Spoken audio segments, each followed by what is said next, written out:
Yo, what is going on, everyone? My name is Nick, or the Notorious Fantasy, and in today's video, we're going to be talking about my week number 4 running back start or sit decisions for fantasy football in 2021. Inside today's video, we're going to be talking about every single game from Thursday Night Football all the way until Monday Night Football, and I will be telling you guys whether I believe you should start or sit every single running back in these matchups. But before we get on into things, I'd like to ask, if you are new to my channel and you do end up enjoying today's video, to please make sure that you hit that subscribe button down below, because not only is it free, I put out content every single day to help you guys win your 2021 Fantasy Football Championship. And while you're down there, whether you are new to my channel or not, please make sure you hit that like button down below to help boost this video up the algorithm so that more beautiful people like yourself can see today's video. I'd also like to ask that if you guys are on Twitter and would like to follow me, to please do so at NotoriousFNTSY. The link to my Twitter is also down below in the description. So without further ado, let's get into things. We begin with Thursday Night Football, a coveted matchup between the Jacksonville Jaguars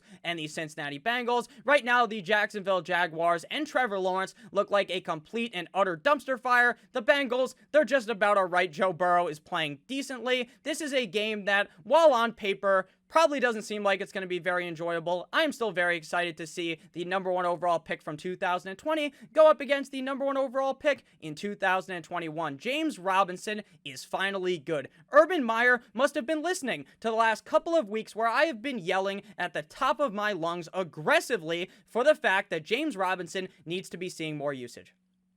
Last year, I understand that the Jaguars were not a good team. That is obvious by the fact that they were able to get the number 1 overall pick and select Trevor Lawrence. But with that said, the reason why they were able to move the ball at all last season was because of James Robinson. And for some reason, through the first 2 games of the year, James Robinson was a complete and utter afterthought by the Jacksonville Jaguars and Urban Meyer. But in week number 3, they finally let James Robinson cook, and that was up against a tougher Arizona Cardinals defense. So I believe if Urban Meyer has finally realized that, hey, I'm a fucking idiot, maybe I need to give the ball more to James Robinson, that James Robinson should have a solid chance to finish as a top 10, maybe even a top 5 running back on the week up against the Cincinnati Bengals defense. For the Cincinnati Bengals, I will be firing up Joe Burrow. Obviously, this is an excellent matchup up against the Jacksonville Jaguars. The Jacksonville Jaguars defense is an absolute dumpster fire, and they ended up trading away one of their most prized possession pieces on defense for like a 3rd round pick for some reason. That's going to help out Joe Mixon, and that's going to help out the Cincinnati Bengals offense a ton. I think Joe Mixon is able to put up a pretty solid showing this week up against the Jaguars. For the sits, I'm going to be sitting down the backups for both teams. It seemed like Urban Meyer had some type of love affair, some type of affection for Carlos Hyde.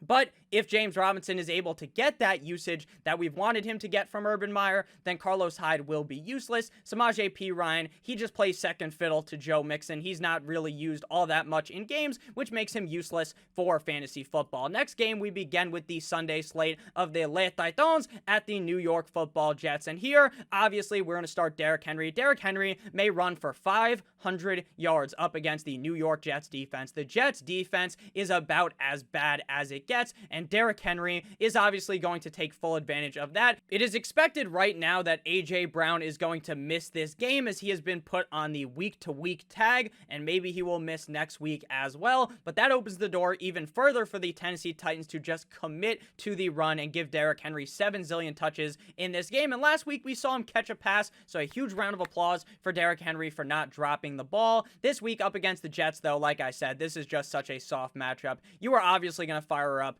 Derrick Henry this week, and most weeks, regardless of the matchup, you're going to want to fire up Derrick Henry regardless. So for the Jets, Michael Carter gets his first start up against the Broncos, and you would think, you know what, maybe he'll do well. Didn't play all that well. You want to know why? Because the Jets fucking stink. Zach Wilson can't do anything.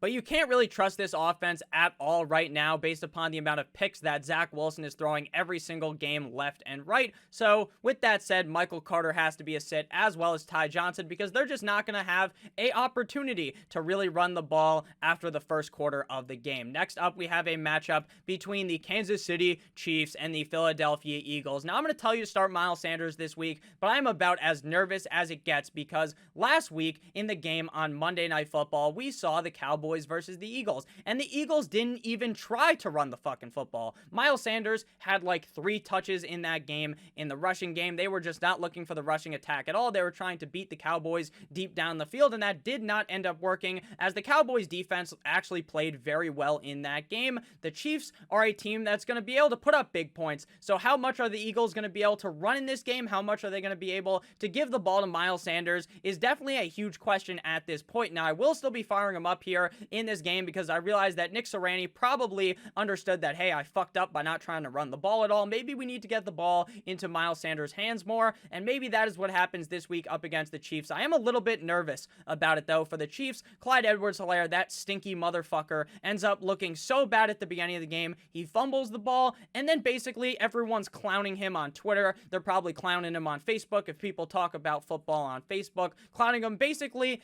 everywhere on earth. People are making fun of Clyde Edwards-Helaire, and then he ends up having a big game, so no, it is what it is. This week he gets the Eagles. I expect Helaire to have a good game, but I still question how good the guy really is. I'm going to be sitting down Darrell Williams as well as Kenneth Gainwell in this game. I don't think that if Miles Sanders is involved in this game, that Gainwell will have as much usage, and Darrell Williams is basically just the backup for Clyde Edwards-Helaire, who doesn't see enough usage to be worthy of a fantasy start any week, unless, of course, Clyde Edwards-Helaire was to go down, knock on wood. We do not root for injuries. Next up, we got the Carolina Panthers at the Dallas Cowboys. In this game, I'm going to be firing up Mr. Chuba Hubbard, running back of the Carolina Panthers. Now, going up against the Cowboys defense makes me a little bit nervous right now, because the Cowboys defense went from looking like complete and utter shit last year, looking like complete and utter shit in week 1 and week number 2, to looking like a feared defense up against the Philadelphia Eagles. Now, is that because the Philadelphia Eagles are a bad team? Is that because the Philadelphia Eagles were not prepared for this game? Or is that because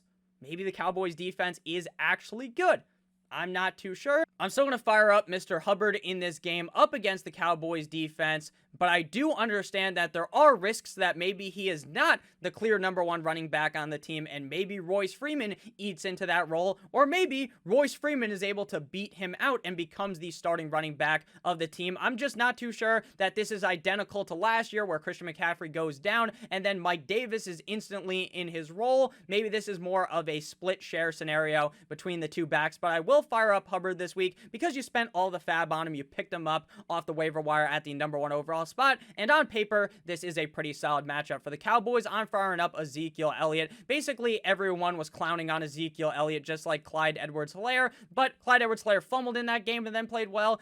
Zeke just came off the gate hot, scoring the first touchdown of the game. I don't know why anyone would be potentially doubting Ezekiel Elliott. He is still one of the better running backs in the NFL, on one of the best offenses in the NFL. If this is a high-scoring game, it doesn't really matter because Ezekiel Elliott should be involved. I like him a lot this week. I will be sitting down Rolls-Royce Freeman for the Panthers because, again, I'm not really 100% certain on the role in this offense between him and Hubbard. And then for the Cowboys, I'm sitting down Tony Pollard. I just don't really see how he could be a week-in, week-out starter, unless, of course, you are in a much deeper league, because I really do believe that Ezekiel Elliott truly is the #1, the workhorse, the lead back in Dallas, and that Tony Pollard will have his games, but it's going to be very far and few in between. But before we get into the next game, I'd like to ask if you have ended up enjoying thus far, to please make sure that you do hit that subscribe button down below if you are new, and if you're not new, or if you are new, please make sure you hit that like button down below. I would appreciate it a ton. Next up, we got the New York Football Giants at the New Orleans Saints. In this game, I'm going to start Saquon Barkley. Now, week #1, I faded Saquon Barkley. It was a genius move. He barely got any touches, didn't play very well at all. Then in week #2, he has that big run up against the Washington football team for, I believe, it was 41 yards, and then doesn't do much after that. And then in week #3, I'm like, you know what? We're going to fade him again. We faded him in week 1. We faded him in week 2. And until Joe Judge shows me that he is going to get this workload that we think Saquon Barkley should deserve, then I'm just not going to start him, because I don't want my team to completely implode because Joe Judge gives this guy 7 rushes in the game. Obviously, that was blatantly wrong. That was clearly wrong. And up against the Atlanta Falcons, Saquon Barkley was unleashed. So now in week #4, up against a tough Saints defense, guess what? I'm going to fucking play him. You want to know why? Because now he's been unleashed. He's in the role I wanted him to get, and I'm fine playing him. So I apologize last week if you lost because you sat Saquon Barkley because of what I said, but I still do believe that my thought process was correct on that. It just turned out that Joe Judge was going to give him the workload that we wanted for week 1 and 2 in week number 3, and I expect him to be very involved in this offense going forward. He's a must-start player every single week regardless of the defense. For the Saints, Alvin Kamara is obviously going to be a start as well. Both of these guys were drafted inside the first round. Alvin Kamara, surprisingly, getting a lot more rushing opportunities than he has in his whole career, basically, because normally he's a guy where his fantasy football production doesn't necessarily come from the rushing game. It really comes from the amount of targets he sees game in and game out, but it appears that Sean Payton has adjusted. Hey, maybe Jameis doesn't check down as much as Drew Brees, so what we're going to do is get the ball in Alvin Kamara's hand another way. His hands another way, and that is by just handing the ball to him. That's what they do. It limits the chances that Jameis Winston really fucks anything up by throwing an interception if you just hand the ball off. So Alvin Kamara has been really involved on the Saints, but it's just not in the same way as how it used to be for him, but that's okay because he's still a very, very valuable fantasy football asset. Next up, we got a game between the Cleveland Browns and the Minnesota Vikings. Here, we're going to be firing up 9-inch Nicholas Chubb as well as Kareem Hunt up against the Minnesota Vikings. The Vikings are surprisingly really fucking good, and I don't know how many people expected the Vikings to look this good, especially offensively. Now, I understand that the weapons there were really good. Adam Thielen, they had Irv Smith obviously going down to injury, but Tyler Conklin filled that role very well. They have Justin Jefferson. KJ Osborne is very involved in this offense, and the most surprising thing is that Kirk Cousins looks very, very good. He is liking that right now, so I like the Minnesota Vikings. They're a very fun team to watch. The Browns as well. Obviously, every single week, you're going to start Nick Chubb up against the Vikings defense. He could potentially have a really big top 5 performance in this game. Kareem Hunt also looks very reliable game in and game out. Now, he doesn't necessarily have the upside that Chubb has, where Chubb could literally score 30-plus points in this game, and I wouldn't be surprised at all. Kareem Hunt kind of plays second fiddle to Nick Chubb, but at the end of the day, Kareem Hunt is an ultra-safe player that you throw into your lineup every single week. I talk about this every single time I talk about Kareem Hunt. He's basically like wrapping a condom around your running back 2 spot every single week. He's just very safe. The odds that he's going to completely fuck you over is near none. So he's going to be very safe this week, and he does have some upside to maybe score 18, 20, 21 PPR points on the week. So Dalvin Cook doesn't end up getting the nod to go last week, and Alexander Mattison plays quite well. Basically, everyone assumed that was going to happen, but Alexander Mattison did play much better than I assumed.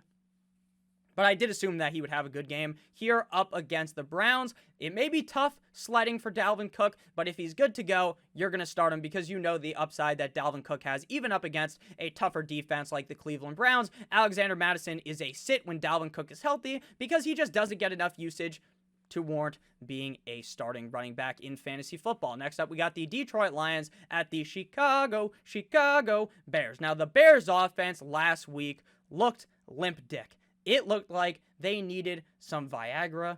They needed basically any type of substance you could take to get it up. They needed all of those at once, like a maximum level of concoction just to get it up because of how bad they looked. Matt Nagy looks like he has no fucking idea what he's doing. Justin Fields talks about how, man, the game is going so slow. I see everything perfectly, and then throws for, you get it, you hear it correctly, 68 yards.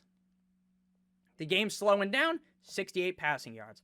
Now, again, that's a funny joke, right? Because he talks about how it looks easy, basically, and then plays like shit. But it's not really his fault when he is getting pounded because the Chicago Bears offensive line sucks donkey cock. But for this week, they're going up against the Lions.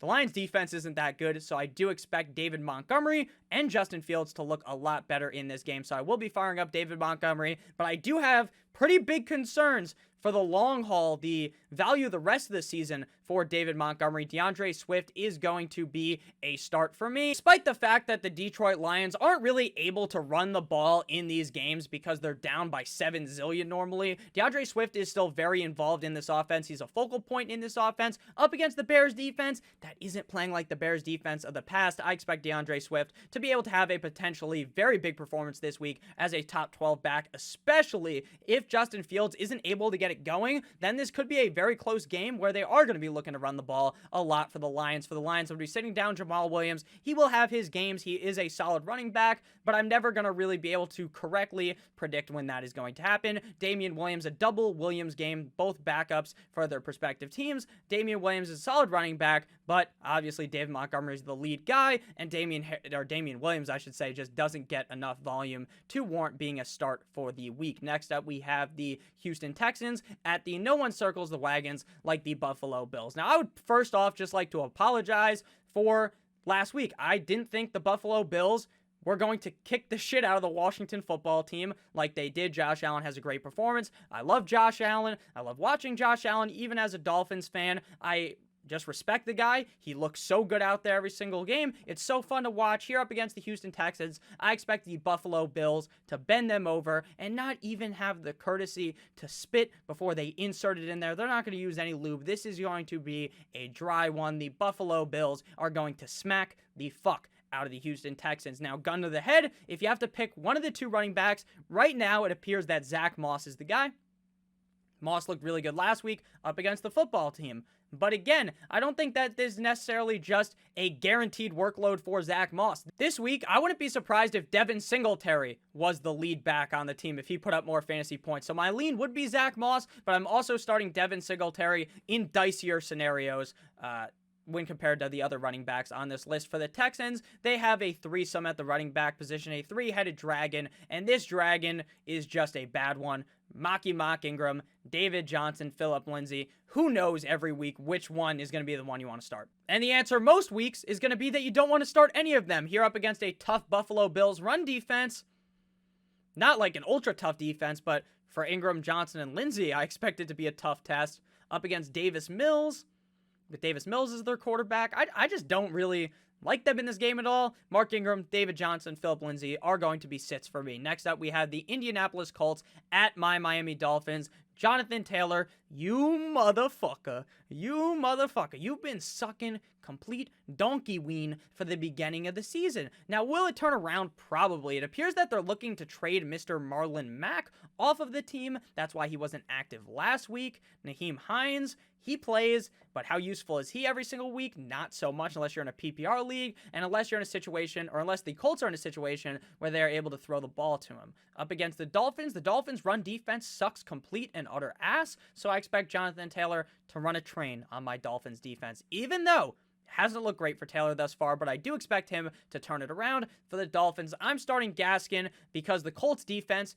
is completely overrated to what we thought in the offseason. I think the Dolphins will be able to run in this game, as I think this will be a closer game.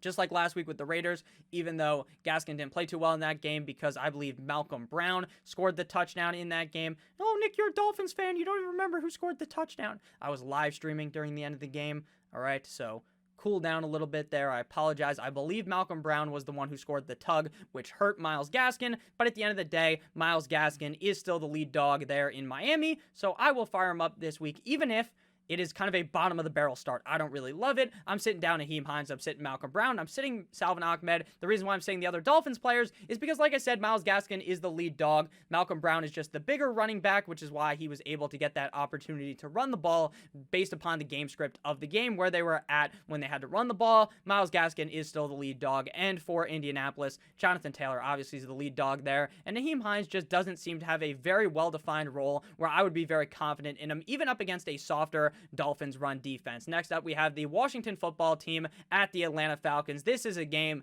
that everyone's been waiting for. This one's been circled on the calendar before the fucking season even begun. I'm only kidding here. The Washington football team, Antonio Gibson, J.D. McKissick. This has been the most confusing situation in fantasy football. Week number 1, McKissick irrelevant. Last season, McKissick heavily involved in third down. Week number 2 for the Washington football team up against the Giants. McKissick ultra involved. So week number 1, he's not involved at all. Week number 2, ultra involved. Week number 3, not involved at all. So maybe this is an every other week scenario. So maybe me just talking all about how I love Antonio Gibson up against a garbage Atlanta Falcons run defense, that J.D. McKissick just has the great game because it's every other week for him.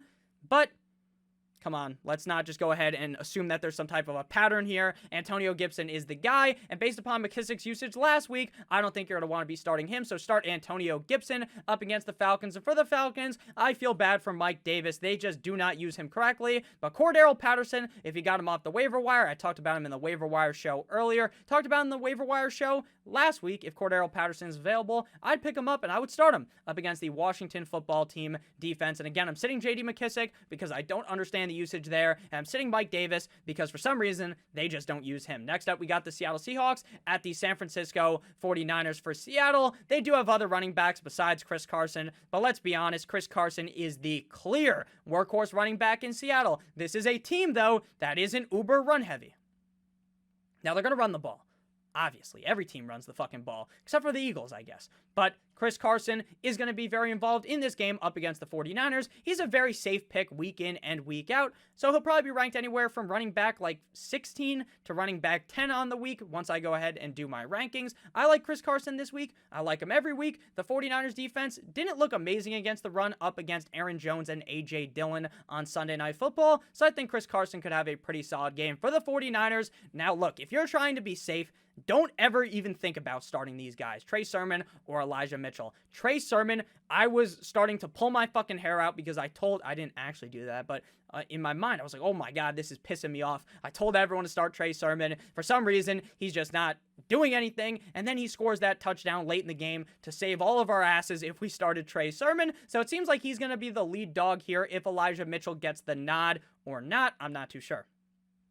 And by get the nod, I mean if he's going to play or not in this game. If he does, then I'm not as confident in Sermon, but I would still lean Sermon is the main running back. And then if Elijah Mitchell doesn't play, then I'm even more confident in Trey Sermon this week up against the Seattle Seahawks defense. Next up, we have the Arizona Cardinals at the LA Rams. Last week, James Conner was teeing off on the ass of the Jacksonville Jaguars. He was spanking them forehand, backhand, basically any way you could spank someone, slap them up, that's how he was doing it. This week up against a tougher Rams run defense, James Conner is the kind of goal line back. Not too sure how many times they're going to be running it in with James Conner up against the Rams. I think this will be a high-scoring game, but on the kind of pass-heavy attack type of high-scoring game, which will involve Chase Edmonds more, which is why Edmonds is the start and James Conner is the sit for the Rams. If Darrell Henderson is able to suit up, if he's good to go, then I'm playing him. If he is not good to go, then I'm playing Sony Michel, because Sony Michel looked solid up against the Bucs, and the Cardinals' run defense is pretty solid, but I think that he will be very involved in this game, thus making him a start. And then again, if Henderson does play, then you're going to be sitting down Sony Michel, because Sony Michel just doesn't have this huge workload on the team when Henderson is healthy. So next up, we got the Pittsburgh Steelers at the Green Bay Packers. If you guys have ended up enjoying thus far, we're probably like 20-ish minutes in this video. Please make sure that you do hit that subscribe button down below if you have enjoyed. Make sure you hit that like button down below as well. So the Steelers at the Packers. This game, if you were looking back, probably in the offseason, you'd be like, holy shit, this sounds fun. Big Ben versus Aaron Rodgers. It's the rematch of the Super Bowl from a bunch of years ago when I was like 8 years old. You know, that's fun and all, but Big Ben looks bad. And I'm not talking about looking bad like wow, Big Ben, maybe he's just lost a step. But no, he looks like he has no fucking idea what's happening. He threw an interception where there was legitimately 3 guys in front of the receiver that he was throwing to. I don't remember exactly who he was throwing the ball to. It was just bad. He threw the ball to Najee Harris 19 times. He threw the ball to Najee Harris 19 fucking times. 19 times. Will that happen again on Sunday? Probably not. But wow. Seems like they gave up. And if they're without Juju and they're without Deontay Johnson, that could entirely happen again this week for Najee Harris. He's a start every single week. Even if the Steelers' offensive line is a turnstile, you're still going to want to start Najee Harris. And for the Packers, Aaron Jones, he's a start every single week, regardless of the matchup. And I will be sitting down A.J. Dillon because he just doesn't have a well-defined role in this offense, like a lot of people were talking about in the offseason. You know who you were. You were wrong, but it's okay because I'm not going to just fucking dance on the grave of someone who said that A.J. Dillon was going to be used on a team because, right, I get things wrong as well. So I'm not just some asshole over here making fun of people, but I was correct. So at least I got that going for me. Next up, we have the Ravens at the Denver Broncos. And man, oh man, I'm sorry about Tyson Williams. I thought he was the lead back there. Psych with that. Doesn't appear so. Latavius Murray appears to be the guy. This is kind of a situation like in San Francisco, where basically, if you don't want to take a risk, you just sit both of them. You don't want anything to do with both of them. You just trade them both off your team because you just don't know what to do. And I understand that. Up against the Broncos, I wouldn't be surprised. My best lean is that Latavius Murray's the guy. But would I be surprised if Tyson Williams ran in 2 fucking touchdowns in this game? No. It's confusing in Baltimore. It really is. So Latavius is the guy that's going to get the lean, but I could be completely wrong on that, just like I was last week with Tyson Williams. For the Broncos, I'm starting Melvin Gordon. It appears that kind of something I talked about all offseason was that Javonte Williams and Melvin Gordon were just going to be like a 50-50 split every single week. And basically, whichever running back ended up scoring the touchdown was going to be the one that you like to start. Now, some weeks, both of them could score a touchdown. Some weeks, none of them will score a touchdown. And some weeks, just one of them will.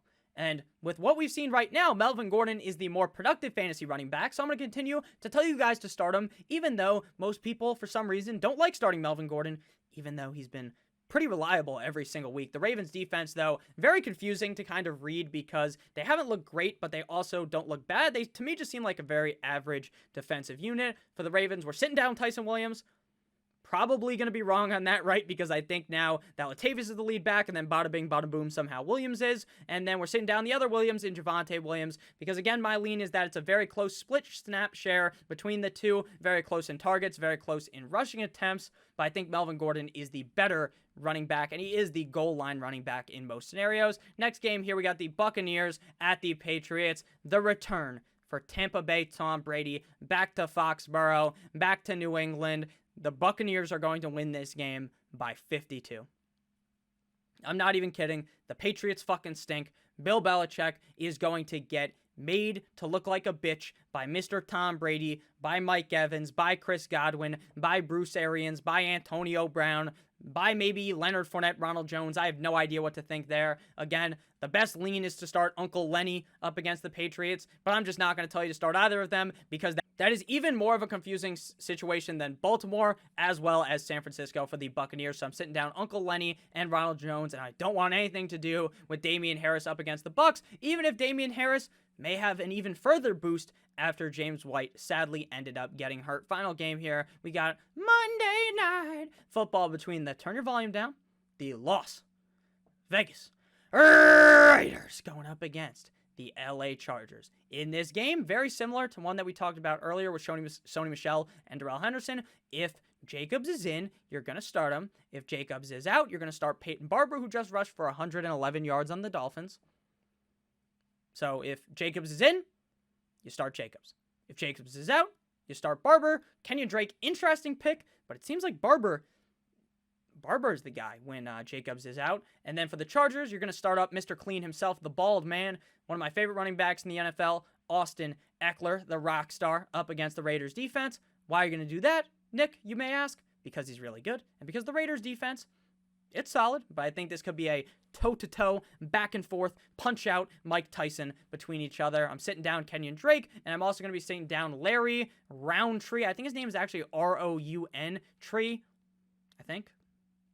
Spelled his name wrong. I apologize, Mr. Roundtree, but you're going to be a sit because Eckler's clearly the main back there and is going to be seeing a majority of the targets. Thank you guys all so much for watching this video. If you did end up enjoying, again, please make sure that you hit that subscribe button down below, as well as hitting that like button down below. I would appreciate it a ton. I love you guys. Make sure that you stay safe, and I'll see you guys in the morning with another banger of a video. As always, guys, stay safe. Goodbye.